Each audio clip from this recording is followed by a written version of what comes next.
What are we? What makes us what we are? And what we're going to be? I think it's that right there. It's grit.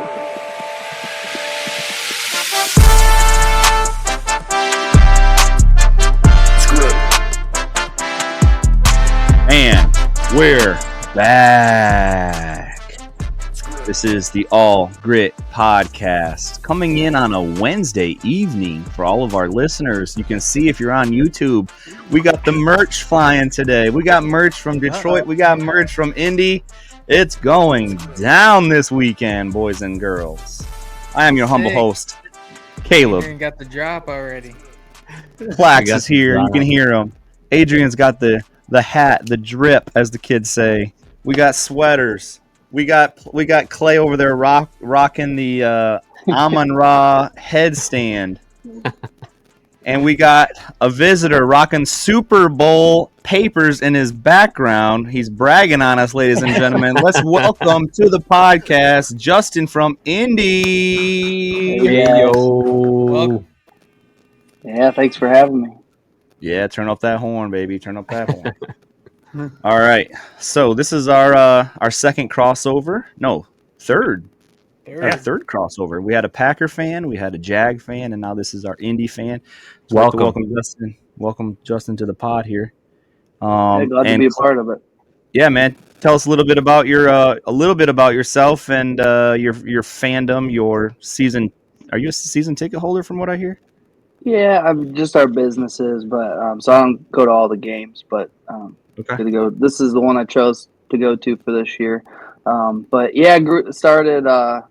So my grandpa was a season ticket holder years ago, and back in '97 was the first year he got tickets, and what, either '96 or '97. It was the year right before Peyton, and they were 3-13, and then Wow. and then he had tickets for Peyton, who was 3-13 his first year, and so I just grew up going to games with him. Every time he would go, he would take me, and awesome. Just rode the good years, and now we're struggling. We're on the struggle bus. So, hey, I think we all know what that ride feels like. Listen, man, we welcome to the Lions Pod, the All Grit podcast. We wanna ask you some questions, do a little crossover between our Detroit Lions and Indianapolis Colts. If you have questions for us, feel free to ask as well. And I think Clay has got some roundabout questions for you that you can answer for our listeners. Yeah, well, once again, man, good to have you here, bro. So yeah. But hey, man, just kind of, you always hear what our thoughts are on the Lions game each week. But what's your thoughts on the Colts so far this year, man? It's been, I would say it's been a little bit of a roller coaster. I think started out the season pretty excited about it, and I can't say personally I've been sold on Anthony Richardson, but excited about him. I mean, it's been a carousel since Andrew Luck left. We've had just one after another, Matt Ryan, Phillip Rivers, all the old guys, we're rotating them, and it's just been rough. So AR at least brought some excitement to start the year, and it kind of went south pretty quick. First couple games, he was just struggling with accuracy, interceptions, and so I'd say then the excitement waned pretty quick. We did the Flacco trial there, and that wasn't great either. And so now after last week, getting AR back after the benching and all that, I'd say it's a little more exciting again. At least they're fun to watch. So don't know what to expect, but at least it's feeling better. Didn't Flacco remember how to play football again after he left Indy? Like when he went to Cleveland, didn't he remember how to play football again? And then I mean, he got resurrected in Cleveland, and then I don't know. He forgot about it again in Indy, so I don't know. So speaking of AR, what do you think about the whole benching situation? Did you agree with it? He leaves the game being tired. What's the fans think about that? Yeah, it was it's kind of hard to figure out. It left a lot of fans frustrated for sure. Just it was a head scratcher because I think at first because AR, I mean, he is running. He's throwing off 300-pounders, and so he gets tired. I could see that, but then as the QB, the leader, like you can't do that. I mean, so I get that. And then, but I think the biggest thing was after the game and the press conference, just the way he handled it. It was just like, man, I was tired. And Yeah. it's just not a good look. Like he did not Right. handle him. So he showed his immaturity there. And I think from what I've been hearing and radio and things, the guys inside the building, sounds like he just wasn't putting in the work. He wasn't in the meetings. He wasn't in the they wanted him to learn from Flacco, who was in all the meetings, and he did everything right in that way. But and then I think really what happened, Flacco was terrible, and it forced him to go pretty early back to Richardson. And from everything I hear, like he's been in more meetings and he's trying to show the team that he's trying to be that leader. So Is he I good don't for know. Sunday? Is that your QB for Sunday? AR? Yep. Yeah, Okay. yeah, he'll. Yeah. Well, heck yeah, dude. They just came off of their a win, right? So Yeah. I mean, Yeah, they kept showing him. They kept showing him running over Jets defenders. That clip showed more than Jesus. I've seen that clip show more than anything. I'm like, is that the only play the dude ran all day? Right. Like what are we doing? But they love So it. yeah, that last drive. I mean, he there was one stretch he's completed 7 in a row, and they were joking like they don't think he's completed 7 in a row in his career. So Right. that fourth quarter, he actually had to throw and looked pretty good doing it. So it at least brings a little excitement again. But I mean, we don't know what to expect. Right. Well, I don't really expect either because I haven't. After the Lions game's over, you're kind of checking your fantasy scores. You're trying to try to tie into some of the players you got going. And I'll be honest with you, I don't got any Colts players this year, so I haven't really watched a ton of the Colts.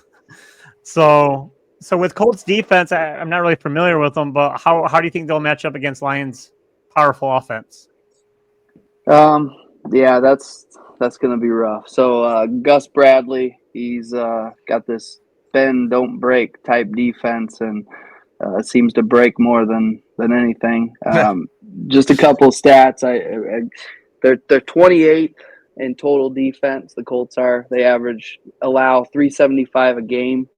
Their pass D is there it is. Their pass D is 26th.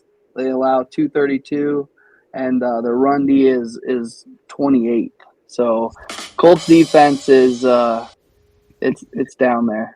So that's obviously a big fear that I have going into it. Like sometimes, I mean, they do make big plays at times. Like they can come up with a pick or two, but yeah, they can do that. But sometimes you just got to be able to outscore, and I think their offense isn't.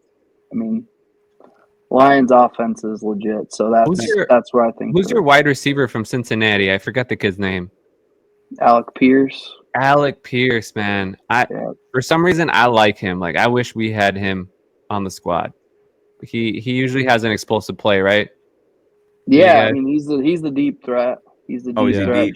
Josh Downs is in the slot. He's playing pretty well, and of course Pittman. But Pierce is usually the deep threat. Yeah. Yeah. Now you mentioned something about your corners and safeties.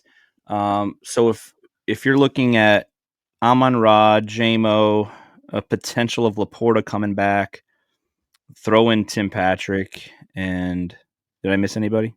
St. Brown? Did I say St. Brown? I missed St. Brown. Oh, throw in St. Brown.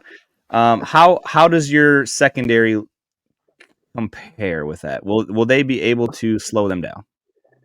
I don't think so. I mean they haven't been tested.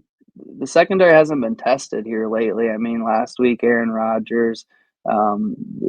They played the Dolphins a few weeks. They did get tested by Josh Allen, but a few weeks before that it was whoever Miami had at QB. Wasn't Tua at that point. Like they just haven't been tested. So and definitely not to the extent that they're going to be tested.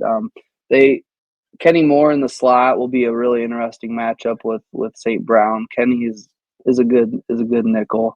Yeah, he is. so I'll be interested to watch that. But yeah, I don't have much confidence that they're going to be able to slow them down.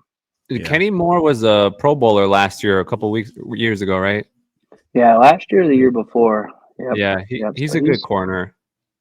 But here's something that I've seen just watching Amon-Ra. You have to game plan. The defense for the Colts has to game plan something specifically for Amon-Ra, and that means like double coverage. Because I don't care who you put. I don't care if you put Darrelle Revis on him. The dude somehow gets open, and he's got magnets for hands. So hopefully your defensive coordinator is doing something like that, working how to at least give him help, because I don't care if he's the best corner. Like, he burns them. He burns everybody he plays. Yeah, he's impressive, and he's on my fantasy team, so it is I'm a little torn there. Right. Sit him on the bench. Don't do it. So between your fantasy team and your family who's Lions fans, is part of you still kind of excited for the Lions? Like, what's your thoughts on that? Absolutely, yeah. I mean, how do you not like the line? I mean, Dan Campbell, I remember when he was hired, I remember texting you and the whole kneecap thing. I'm like, who is this guy? Like, biting kneecaps off? But I don't know how. I mean, he's got the locker room. They bought in. They're excited. They play hard, man. It's exciting. And yeah, I mean, so I got a son that's a Lions fan, a son that's a Colts fan, and then got my wife, grew up in Michigan, so they're all Michigan fans. My father-in-law, shout out to Rod Russell. He's he'll probably listen to this later, maybe. But yeah, they're huge Lions fans. So I'm excited for them and for all you true Lions fans like that went through it. I mean, you guys have been through it over the years, so they're fun to watch. That offense. Yeah, it's just unbelievable, man. Watching the Jags game on Sunday, you're just like, I know I couldn't make the pod on Monday, but I agree, man. Like, there was no fumble in sight. Like, it's surreal. Like, you think you're dreaming. It was 600 yards, dude, in offense. It's like it's never been done that way. I asked Adrian and I asked Plax and Adrian, give me somebody that fumbled the ball. We always do a fumble and who gets the game ball, who fumbles the ball. And both of them literally told me this. No. Calm down. They weren't even going to put a name up there. I said, okay, boys. Okay, Sarah. It was like you got a question? Yeah. Yeah, I was thinking as far like St. Brown's our number one guy, and it's a little different. Him not being out at the wire, the X, he's a slot guy. Do you think that makes it a little more difficult to double cover? Because that kind of on the slot, it kind of forces a line to kind of have that secondary coverage. Do you think that adds a little bit, makes it a little bit more difficult, and then you just have a guy out wide like a Justin Jefferson, where you can just bracket the safety? That's a good point. Yeah, I'd say he's tough to cover. He just gets open. You know what, though, Plax? That's a great point because I never thought about that. Because when you're on the outside, you got safety help. When you're on the inside, you got linebacker help. But honestly, they've been running St. Brown in some of the X positions. I mean, that go route with JMO, the one where he scored the 60-whatever yard touchdown, Amon-Ra took his man for the X route, right? He took him deep, and JMO cut over in the Y or whatever that was and got the ball and ran. So it's like, sometimes they're putting him out there as the X. Well, he would run the X at USC in college. Did he? Which, funny enough, was Pittman's teammate at SC. So there's some connections there with Indy. Nice. That's true. So with Michigan being so close to Indiana, obviously, what is there a fear in Indiana that Lions will take over the stadium pretty easily, or is there warnings of don't sell your tickets to Lions fans or anything like that? Good question. I think for some reason opposing fans like to come to Indy. I don't know if it's just being Midwest and centrally located or what it is. But I mean, I was talking to some that were down at the Bills game, and they said there was a lot of Bills fans there. So this game, I think it's going to be even worse. Like there's going to be a lot of Lions fans. Like You got one more coming your way, Justin. One more. I'll see you there. And my wife. Yeah, 2 more. It's gonna be kind of hard to distinguish. I mean, we got the Honolulu blue with the dark blue. It's Right. gonna be a sea of blue. That's what I thought too. I think it'll be hard to tell, but I wouldn't be surprised if it's 30-40%, honestly. Yeah. Like, it's gonna be Yeah. there's But hey, gonna I be a heard lot. the Colts are wearing their alternate uniforms.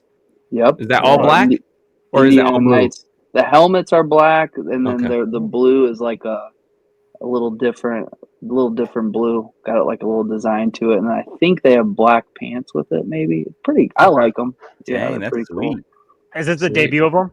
Is this the? This year? This is the only time they're wearing them this year, from what I've heard. But they wore them last year. Mm. Yeah. Hey, Adrian, if you if you can pull that up and show it, just do a little search for it. We'll look for it. Yeah, it's called Indiana Knights. Indiana is Knights. Yeah, I don't think Colts. I've ever seen it. So, speaking of, I was just going to ask you that, Adrian. Let's say Lions come. So your darks, your home. We're going to wear our all whites. Plax, what happens when we wear our all whites? We go crazy. He says it so gently. It does feel. It is nice to go to another dome team, and I got a sneaking suspicion that it's probably going to be a little closer than what's expected. Oh, those are sweet. Dude, I that's do like sweet, those. man. I do like those. Indy Colts. They've been up and down, but they've had some nice games this year. I like the defense. Jonathan Taylor is obviously a beast. I'm a little partial to Kwity Paye. He's a Michigan guy. He gets off the edge really well. Kwity, yeah. I don't think this is a walk-in, blow 'em out type game. No, it won't. No. It kind of goes as Richardson goes, but I think this is a pretty solid matchup, and definitely looking forward to it. A battle of the Midwest teams, passionate fan base. I've been to Lucas several times for Michigan Conference Championships. I love the stadium. Reminds me a lot of Ford. Reminds me a lot of Ford Field. Maybe a titch nicer. It's a little newer. It's a little nicer. I really like downtown Indianapolis a lot. Fun town. So I think it's gonna be a pretty good game.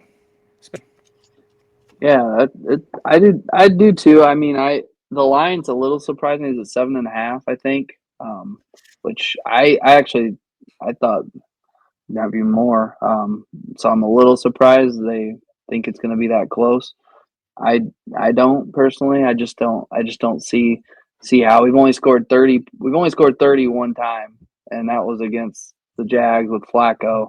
And I don't. Yeah. I mean, the Lions always score. So here's a crazy stat that I saw, and this will kind of help you appreciate where you guys are at. They've won by 35 or more. The Lions have 35 or more 3 times this year, and so for the Colts, looking back, the last time the Colts won by 35 points was 2009. And so is that a to playoff go game? back. I don't know that it was a playoff game, but then to go back, even the next time they scored was 2004, and then the third time was 97. So in all the years of Peyton Manning with some really good offense, like the Colts only won by 35 3 times, and you guys have done it all this year. I mean, so that just shows you how good that offense is and how good you have it. So yeah, I think we're only team undefeated on the road too. Yeah. The one thing I'll say too is sometimes when you play a team, it's not like who, but it's like timing, like when. Sometimes they're injuries, sometimes it's like just mojo. And I'm sorry to say, but right now the Lions offense is at peak, like efficient, just like a freight train, man. Like, last week 7 for 7 drives, but the interviews with Dan Campbell and all the players this week, they're like, we are at peak offense right now, the way we're playing. and they're still not happy with it. And they're getting Laporta back probably this week. So it's like you're catching us at a time where everybody is just on full cylinder, like ready to play and ready to go. So I am expecting a high offensive performance this weekend from the Lions. Did you hear what Dan Campbell said when they asked him, what could you possibly do any better, Dan? Like you went 7 for 7. Did you hear what he said this week? I don't know if it's a joke because I read it. I did not hear this. I seen it. We could have scored earlier. We could have scored in lesser play, like not have as many long drives. Right. And one thing about Jacksonville, they suck. It is what it is. I do think Indianapolis lost to them, but that's probably when they had a quarterback in. But we were on like the 10 to 20. This wasn't a field position game last week. Yeah, we started inside the 20 instead of 10. Yep. We went 90-yard drives. Yeah. 90s, 80s, 60s, all of them were long drives. There was no short drives. Yeah, their punter was on point. Jacksonville's punter, I forgot what his name was. He was trying to give Jack Fox a shout out because Jack Fox had no job on Sunday. So he's like, I'll do something. No, he held for Bates. All right, we got any more questions, Clay? Or are we going to get into the second portion of this pod? Let's get in the second portion, man. Let's go. Let's go. What am I looking for? Let's go. Okay. So we're going to get right into it. So we have some bold takes, and I want to get Justin's bold take this week because I'm going to. So if you listeners don't know, my wife and I are going to go down to Indianapolis this week. We got these tickets long ago. Tickets at Ford Field. We were looking at them earlier this year. They're like $250 a ticket for nosebleeds. And I went on Game Time. I really do like that app, guys. Got to get it if you haven't. Game Time app. We typed in Indy, Detroit. They're not paying for a sponsor, bro. Oh, that's true. We got $80 tickets, and that's like fees and everything, bro. So they're $250 right now plus fees for nosebleeds. Really? So you got them. Yeah, I have seen that. Yes. So we got them. Yeah. We got them at a great price. So if you're looking to buy them, holler at me. I might sell them. Anyway, my wife and I are going down. We're going to meet Justin for the first time. But listen, I want to tell Justin. So our bold takes for the week I got on the board here. Adrian, bold take is there's going to be 3 takeaways by the Detroit defense. You're looking at 2. He said 2 interceptions and maybe a fumble for a total of 3 takeaways. So we'll see if that hits. We got Plax with his bold. I mean, this is. I really meant 2 plus 2.5 on the receptions for Zylstra, but you put me on the spot, so I panicked. So 5 receptions for him is probably insane.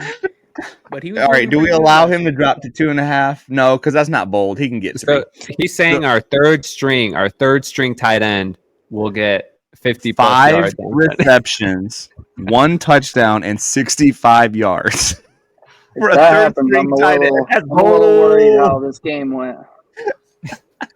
Well, I think what he's thinking is he thought Laporta was going to be out, and so it's between Brock Wright, so that would make him a second string tight end. Yeah. And if Brock Wright, gets hurt, then your Zylstra's your only player. So it's a bold take, but we're gonna go with it. No, it's doable. What's that? It's doable. I say it's doable because Zylstra, what was that, a couple years ago? He had a huge game against Carolina. Yeah, he had 3 touchdowns, 100 yards. Yeah. So my take was Jared Goff throws 1 interception, and they were all hating on me. But I'm like, listen, once he throws the interception, immediately following when the Lions get the ball back, the Lions march down the field for a touchdown because Jared Goff will throw a pick, but then he'll march his team back for a touchdown to cover. So, Clay, I don't have yours. What was yours again, bro? Do you remember? Mine was JMO having 1 rushing touchdown and 1 receiving touchdown. Ooh. 1 receiving and 1 rushing. I'll give you the receiving. I don't think he's going to get a rushing touchdown. All right. Justin, give us your bold take. Oh, man. It's got to be something. We're putting you on the spot. It can either be Indy or Lions, of course, but it's got to be bold. You can't just be like, Lions win. Let's see. How How about Branch? Was it Brian? What's his first? What's Brian his Branch? first name? Brian Yep. Brian Branch. I'm gonna say Brian Branch gets ejected for targeting for a dirty hit. How about that? How about that? Bro, he's just playing football, man. Could happen. He's got that. He's got that Bobby Boucher aggression. He can hit, man. I've watched a few of those. I like watching him play, but I had to tease All right, about the dirty hit thing. But. You're on the board. You're on the board. We got you. All right, boys.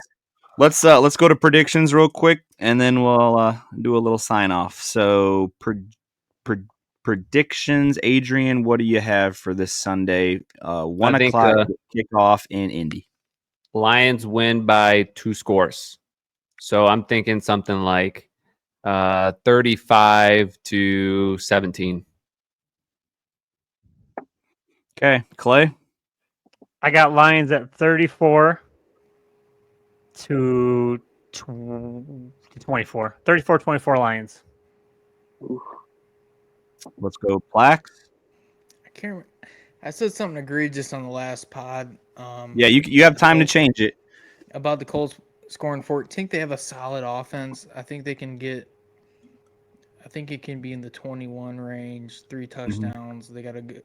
I mean, our rushing defense has been superb, but they got I like Jonathan Taylor a lot. It could be like a 34-21 type deal. Okay. So you're thinking a 13-point score. All right, let's go with our host of the night, Justin.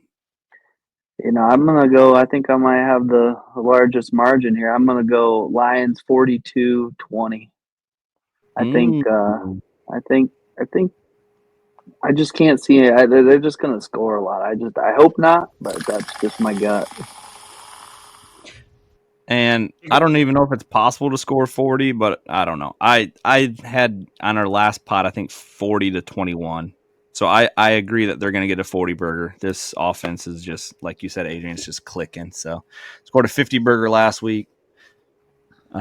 Did we ask Justin on the whole I'm tired thing? Yeah, at the very beginning. Okay, I must have missed that. Yeah. We asked him, like, what's your take on that? And this is what he said. I'm sure it's overplayed way more than what it should. And I should have asked this on the earlier segment. Justin, did you watch much of Anthony Richardson in college? No. Not really. No. Who did? I mean, there's not very many starts there that there was to watch. So you didn't. That's what I was thinking. I'm kind of naturally more of a college guy, and I got to watch him quite a bit at Florida. And he had like 4 good games, and that's like it. And I was just kind of curious, like Colts fans, like going into it. And I feel like every year process, somebody just gets popular for some reason, and then they just skyrocket up the board. I didn't know how you guys felt as far as that pick was. And I know people like to make a big deal of,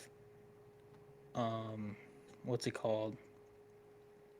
Potential. Well, I think Bryce Young and C.J. Stroud both went ahead of him. I would have loved to have C.J. Stroud. I know you don't like to hear that as a Michigan guy, but the way he's playing, I mean, man, I would love to see him in Indy. But there just really wasn't anybody, like there was really nobody left if you look at who was drafted after him. So they went off potential. What I'll say, and that's one thing I really want to watch on Sunday. Before the benching, like I feel like Steichen was calling plays just to make him a pocket passer, and he was so inaccurate. He's just not that. But last week, in his first game back, like right out of the gate, he started running them. I mean, they were designed runs. They were rolling them out. They were putting them in more comfortable positions. So that's what I'm really going to be watching on Sunday to see how the play calling is. I'm hoping that helps him. And I mean, if the Colts are going to have any chance, it's going to be because he's made some big plays with his legs and he's done some things. And I don't see it, but that's the one way they're going to do it. So, yep.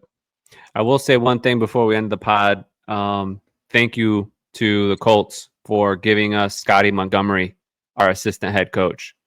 Dude, Scotty has helped our run game so much. I think he's a major factor in the fact that Jahmyr Gibbs and David Montgomery are, just a two-headed monster back there.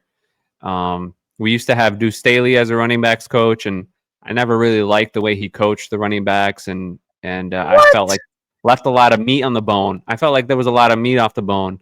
And Scotty Montgomery, I feel like That he is a horrible take. I think Scotty Montgomery gets everything out of these two guys that they have to give, and he's a good assistant head coach too. And he came out of the. You guys got Thunder and Lightning out of the backfield, and you got both. Yep. Sonic and Knuckles, man. No, yeah, Thunder and Lightning was who was that, fellas? That's Was that the Giants boys, right? No, it was The Saints? Giants? Was it Was McAllister? it Barber? and- we gotta Google that. Thunder and Lightning was it was somebody along. No, we're Sonic and Knuckles now. They That they was- already talked about it. I think that was Tennessee with Chris Johnson and Chris Leonard Johnson? White. Yeah, There he that is. could've been- That's I was what it thinking was. it was CJ. Had to dig deep for that one. Flex did is the you- college did you- football expert, man. Did you hear the new names that Kirby and Ryan Branch are gonna get? What are they getting?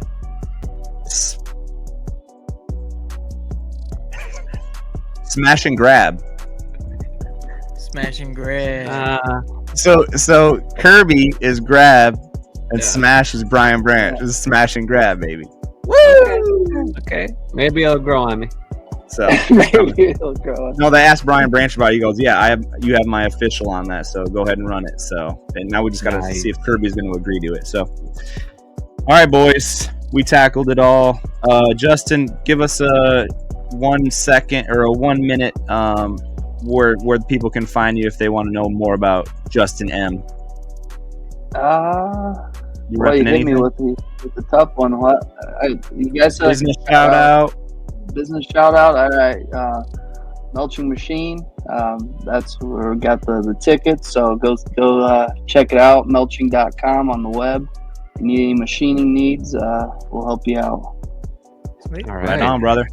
All right, well, I can't wait to hook up with you later on Yeah, this yeah. weekend, bro. It's gonna be fun. You guys Give me a tailgating? call. Yeah, we'll tailgate. I'll buy you a beer at the game. So look me up. Nice. Right on, brother. Right on. All Thanks right, for for joining, that. man. Nice to meet you. Yeah, for nice sure. to meet Appreciate you. you, man. Thanks for making time for us today, bro. Yeah, had a good time. For the All Grit podcast, we are signing out, boys. Go Out. Colts. Go Lions.